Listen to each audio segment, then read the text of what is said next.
Hola a todos y todas, sean bienvenidos a una nueva emisión de su podcast En órbita. De antemano quiero agradecer, como suele ser ya habitual, a todas aquellas personas que se han seguido vinculando a través de las diferentes plataformas donde se emiten nuestros contenidos, particularmente el canal de YouTube En órbita podcast, desde luego ahora en Telegram. Recuerden que nos encuentran como Diario Viajero Astral / es un canal privado, entonces envían la invitación.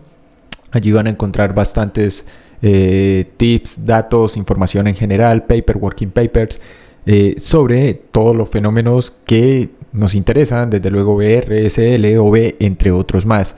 De otra parte, recuerden que está el grupo público en Facebook como Viajes Astrales y Sueños Lúcidos con enfoque diferencial. Les recuerdo, es solo una referencia, el término viaje astral, sueño lúcido, porque es un amplio espectro de temas los que se abordan y difunden a través de estos medios. Antes de entrar en materia, mis queridos podescuchas, como suele ser ya habitual, quiero informarles y recordarles que el curso para lo que sea la experiencia fuera del cuerpo es 1, 100% personalizado, 2, flexible o tiene flexibilidad horaria independientemente de la latitud donde se encuentren, de la diferencia horaria. Entonces es simplemente un tema de agendamiento. Y dado que quien se suscribe aquí pues ya están actividades laborales y demás, ya viene del receso, en el caso de ustedes supongo igual. Recuerden que pueden contactar al Telegram más 57 317 467 2378, repito, más 57 317 467 2378, o hacerlo a los correos de contacto academiadeproyeccionastral@gmail.com o enorbitapodcast1@gmail.com. También para aquellos que estén interesados en fenomenología como sueños lúcidos, memoria dirigida, técnicas y métodos prospectivos.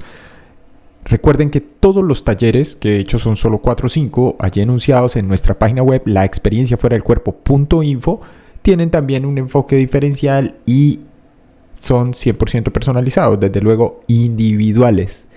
Entonces, para todos aquellos que estén interesados en obtener más información sobre el Gateway Process, sobre el proyecto experimental Sputnik 1, sobre el taller de micromovimiento armónico de la conciencia y de onda 7, sobre uso y prueba de tecnologías testeo, logramos conseguir un track por cierto, o sobre el método de inducción híbrido Rasil-Rykov, que es para OBRB en regla. Recuerden, pueden contactar, nuevamente repito, al más 57 317 467 2378 o hacerlo a los correos en orbitapodcast1@gmail.com o al correo academiadeproyeccionastral@gmail.com. Pues bien, mis queridos podescuchas, sin mayor dilación, el tema que traigo para hoy es sumamente fascinante porque hace parte de justamente el conjunto o el tratamiento que se ha venido desarrollando en las últimas emisiones, tanto para lo que fue final del 2024 como lo que ha sido este inicio y ya el transcurso, el decurso de este primer mes del 2025, en relación a las investigaciones inusuales que se hicieron del lado de lo que genéricamente se conoció como la cortina de hierro y que desde luego vinculaba a países como República Checa, hoy en día Checoslovaquia, Eslovaquia, a Hungría desde luego, Alemania cuando fue la división, ¿no? Entonces también involucra lo que fue la URSS o la Unión de Repúblicas Soviéticas Socialistas, que se diluye en 1991. Y aquí lo interesante es, a propósito de la cortina de hierro, que esto coincide en un marco de tiempo, mis queridos podescuchas, justamente con lo que fue no solo el contexto histórico de la Guerra Fría y lo que representó para los bloques del este y el oeste respectivamente, y de los países occidentales, sino particularmente en relación a eso que se conoció como el Psy War o la guerra psíquica, que está perfectamente narrado y descrito justamente en este texto del periodista norteamericano Jim Marrs, titulado Psy War o Sea Spies, ¿no? Que es la historia del desarrollo entre finales de 1950 y principios de los 80 entre particularmente la URSS y los Estados Unidos de América en relación al desarrollo ya no solo armamentístico, a la delimitación ideológica de lo que sería los designios del poder político y militar en todo el globo, sino además, particularmente mis queridos podescuchas, en relación a las posibilidades de exploración de aplicaciones prácticas derivadas de la investigación de fenómenos PSI o de fenómenos PSI. Y aquí es cuando empieza entonces a ponerse interesante. Para aquellos que han venido siguiendo el podcast, por lo menos en las últimas 4 o 5 emisiones, recuerdan que habíamos iniciado más o menos con los tapes de telepatía. Todo empezó hace más o menos un mes, ¿cierto? Luego pasamos rápidamente acerca de la descripción y el porqué del desarrollo de la tecnología SAN y su posterior supresión de lo que había sido esta empresa subsidiaria por parte del Instituto RAND creado por el mismo Robert Monroe hacia los 80, que se conoció como Interstate Industries. Luego, posteriormente, hablamos ya en materia o entramos a hablar del famoso método de Rasil-Rajkov, que se había desarrollado particularmente una vez más en República Checa con vinculaciones al famoso Instituto IKEM, que hoy en día sigue activo en Praga. Y del otro lado, pues naturalmente las investigaciones de Vladimir Leonovich Rajkov en la URSS. Y bueno, después llegamos al famoso manual de visión remota, al manual, como dicen en el anglicismo OG, el original, de lo que había sido los protocolos y los medios para visión remota, tanto espontánea, lo que yo llamo espontánea, como métodos y protocolos de lo que se conoció en las comunidades de inteligencia como visión remota científica, justamente porque era visión remota por coordenadas. Pues bien, una vez hecho este pequeño resumen, esta sinopsis, mis queridos podescuchas, les pido se queden hasta el final porque aquí empieza cada vez a ponerse un poco más interesante y enrevesado todo esto si se quiere, y claramente está vinculado con nuestro principal objeto de interés o uno de nuestros objetos de interés, que sería lo que sea la experiencia fuera del cuerpo. Hoy entonces, puntualmente, mis queridos podescuchas, vengo en una primera entrega a hablarles de lo que fue literalmente la investigación no convencional, tanto en la URSS, hoy en día en Rusia, así como en otros países, particularmente Hungría y, repito, hoy República Checa, antes Checoslovaquia. Eslovaquia actualmente, que fue parte de esa división político-territorial, creo queda excluida simplemente porque allí hay muy poca información, muy pocos datos sobre qué se hizo, qué se llegó a hacer y qué no. Brevemente, para los que no tienen como muy claro el desarrollo histórico de lo que fue la evolución de la cortina de hierro, recuerden que al inicio se trató de un término acuñado y popularizado particularmente por este primer ministro de Reino Unido, Winston Churchill, en 1946, ¿no?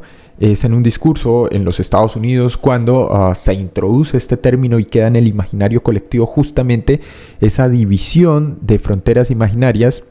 Posteriormente es el 61 con el levantamiento del muro de Berlín, que se produce literalmente la materialización de lo que sería esta cortina, y que aludía obviamente a no solo a esa expresión inglesa, ¿no?, de Iron Curtain, sino también particularmente esa división y el establecimiento de fronteras ideológicas, políticas y físicas que habría de separar una parte de Europa en dos durante todo el decurso de la Guerra Fría, ¿no?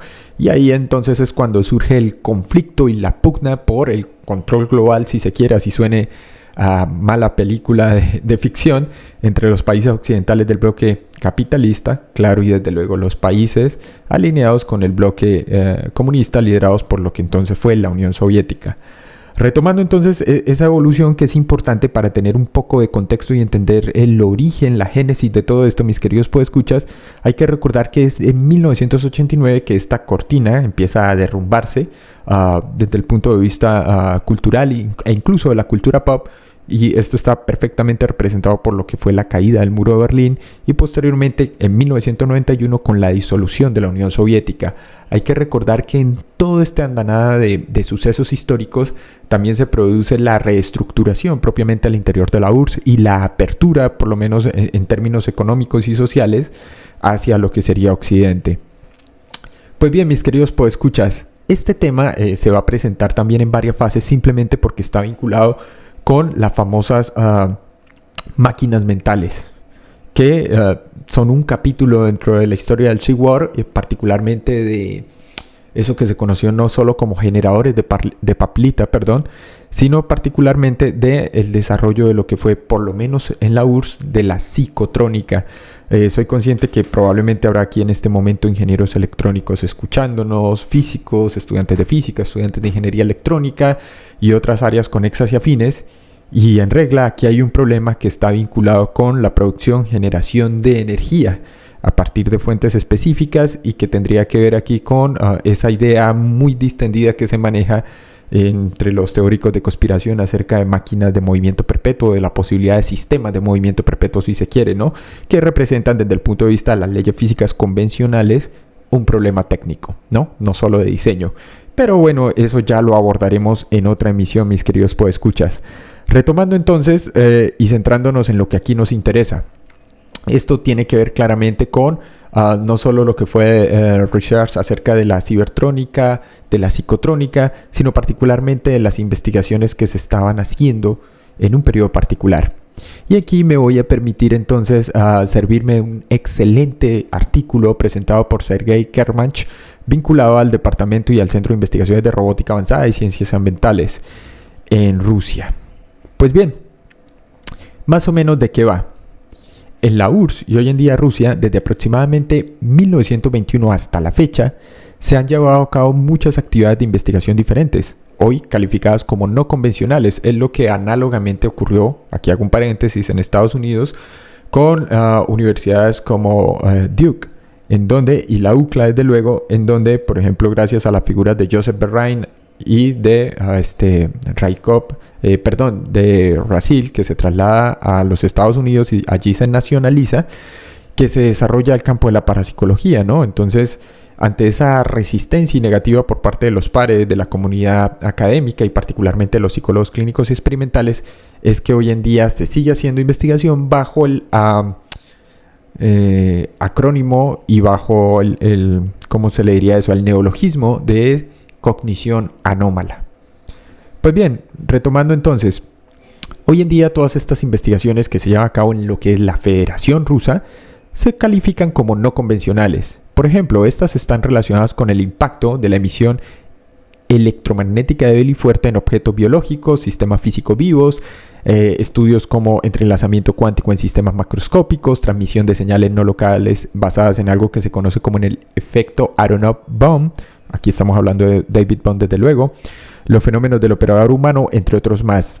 Esta investigación, especialmente después de los años 80, fue bastante amplia y se ocupó de varias áreas limítrofes de la psicología experimental y clínica por un lado, pero también llegó a tocar algunos aspectos de la física teórica por otro. Como en la URSS, de hecho, no había investigaciones que no fuesen apoyadas por el gobierno, a diferencia de Europa y los Estados Unidos, donde dichas investigaciones podían y de hecho siempre han sido financiadas con fondos privados. Todas estas actividades pueden interpretarse como programas gubernamentales. En regla se trataba de la exposición y subvención con fondos paraestatales o financiación paraestatal, mis queridos podescuchas. Científicos individuales como Kobosev o el mismo Chivitsky trabajaron fuera de programas estatales y encontraron serias dificultades, no solo técnicas y sustanciales, sino acceso a recursos económicos, y desde luego pasaron inadvertidos, se volvieron casi que outsiders o desconocidos en su tiempo. Varios de estos programas gubernamentales ciertamente no se han publicado oficialmente hasta ahora. Por ejemplo, los documentos sobre experimentos realizados en la OGPU y en la NKVD, que eran organizaciones privadas vinculadas a agencias de inteligencia de la URSS, aún siguen siendo desconocidas. Incluso 80 años después siguen siendo programas clasificados. La información sobre estos trabajos proviene principalmente de fuentes indirectas, como entrevistas a personas participantes, algunas publicaciones científicas y otras más aisladas. De fuentes populares, los trabajos se pueden mencionar algunos con base científica, otros no tanto de los últimos años. Existen, sin embargo, fuentes extranjeras sobre el estado de la investigación no convencional en la URSS y Rusia en estos campos. Lamentablemente, también existe un número de publicaciones poco serias al respecto. Esta situación ha hecho difícil analizar con mediana objetividad estas investigaciones de manera unívoca. En este caso, es necesario centrarse en el gran número de publicaciones abiertas con el fin de estimar el límite de la investigación no convencional en la URSS y Rusia. Por eso es necesario abordar los trabajos que se concentran históricamente en tres grandes áreas. Primero, el trabajo conocido como de investigación de transmisión de señales biológicas a larga distancia, incluyendo plantas, animales, humanos, fenómenos mente-materia, diferentes efectos ESP o PSI y temas análogos.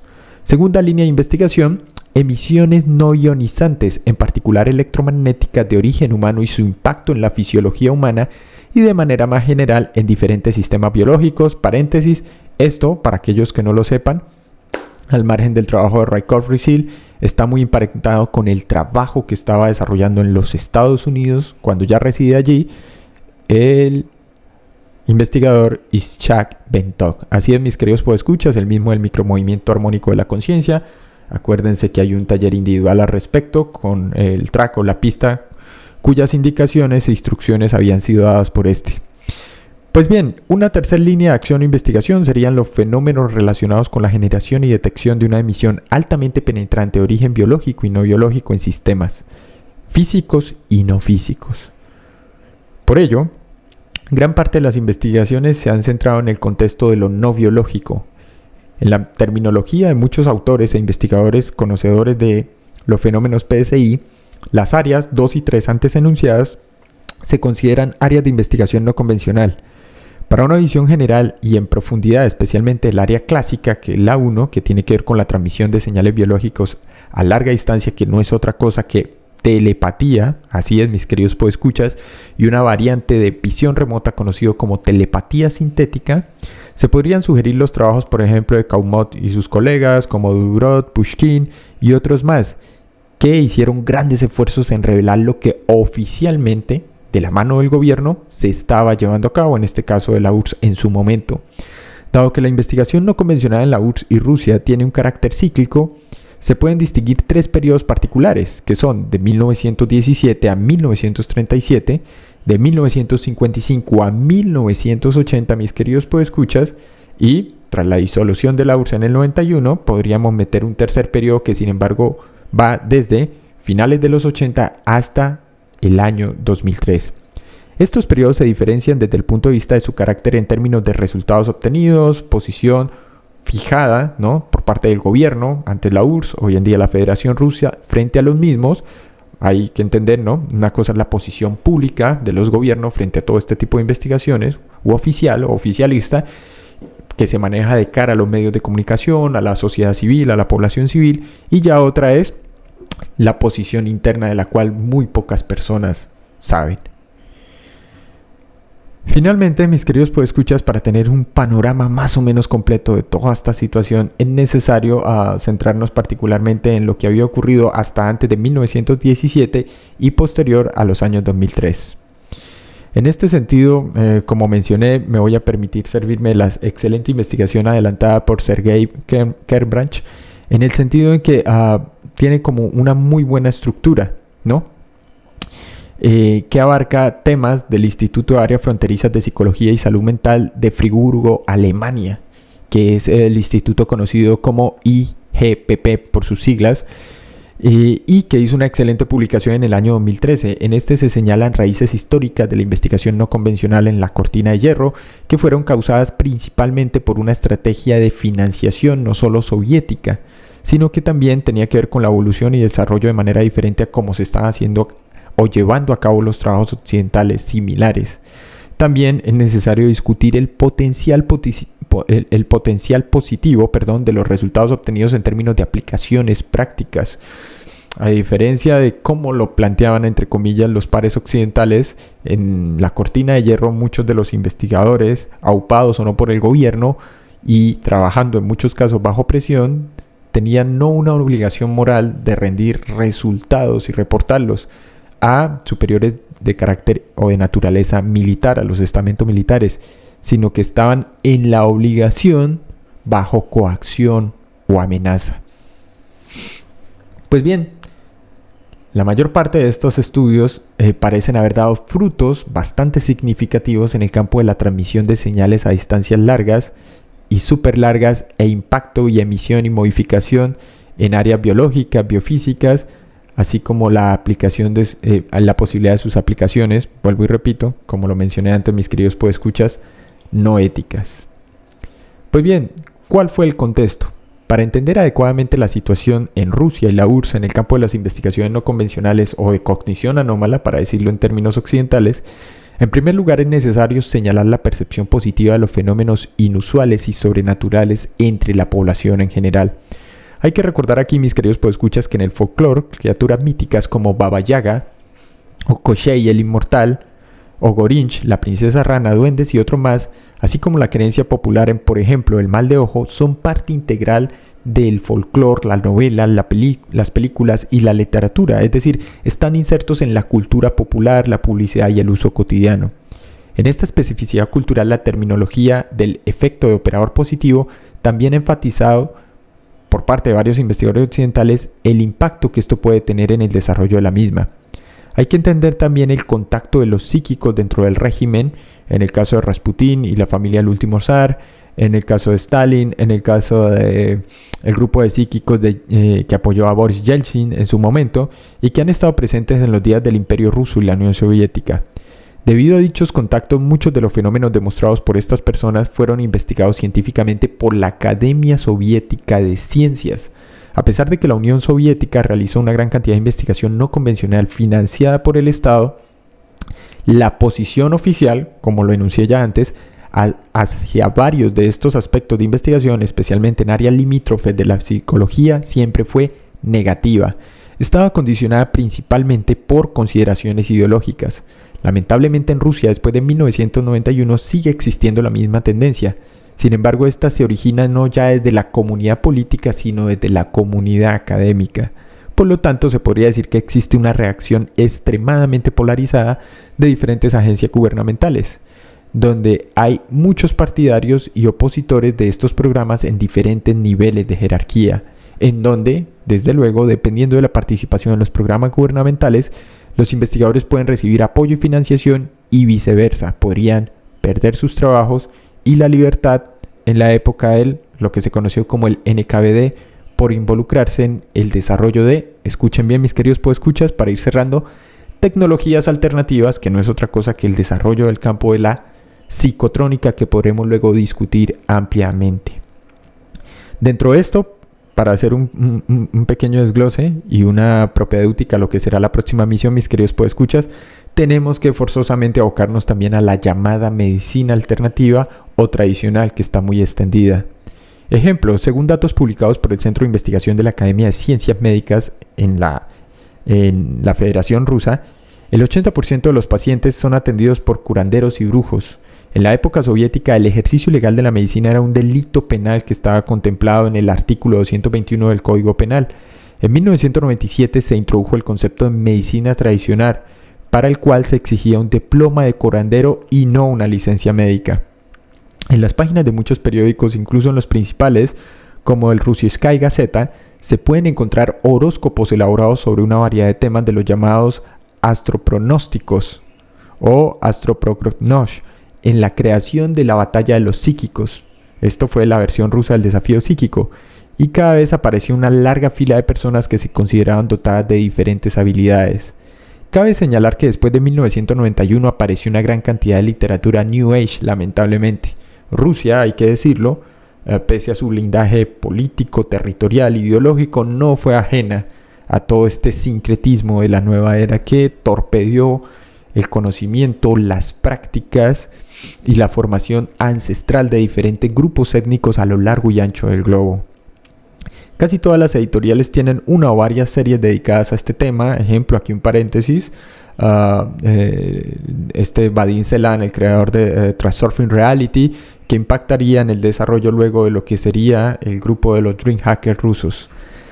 Esta situación fue radicalmente diferente a la que existía antes del 91. En la URSS la literatura esotérica estaba prohibida y en general se publicaba en pequeñas cantidades en forma de lo que ellos llaman samizdat clandestino. Entre los autores cabe destacar desde luego la infame Elena Blavatsky, y especialmente en la era soviética, cuya filosofía hermética tuvo una gran influencia en algunos investigadores que estaban vinculados y que sentían cierta afinidad por todo el desarrollo de lo que fue la teosofía y antroposofía, particularmente con Rudolf Steiner. Pues bien, mis queridos podescuchas, espero que haya sido de su agrado esta primera emisión. Recuerden que el curso B está abierto todo el año, todo el 2025, que es personalizado. Pueden contactar a enorbitapodcast1@gmail.com o academiadeproyeccionastral@gmail.com o hacerlo también a el +57 317 467 2378. Recuerden que los talleres también son individuales con fecha abierta, es decir, a convenir. Estos, a diferencia del curso que tiene una duración específica en el tiempo, se llevan a cabo un solo día con una duración no superior a 2 horas y media. Ya hay material multimedia, está el material de práctica, los tracks también. En el caso, por ejemplo, de micromovimiento armónico de la conciencia o Rasil Raikov, En el caso del proyecto Sputnik, les recuerdo que no es un curso, no es un taller, es un proyecto experimental, no es prerequisito ni similar. No tienen que tener ni conocimientos erróneamente llamados avanzados, ni similar, ni haber tenido experiencias OE o SL. Simplemente algo de disposición, disponibilidad, tiempo y poco más que eso. Mil gracias a todos por la atención. Nos veremos en una próxima.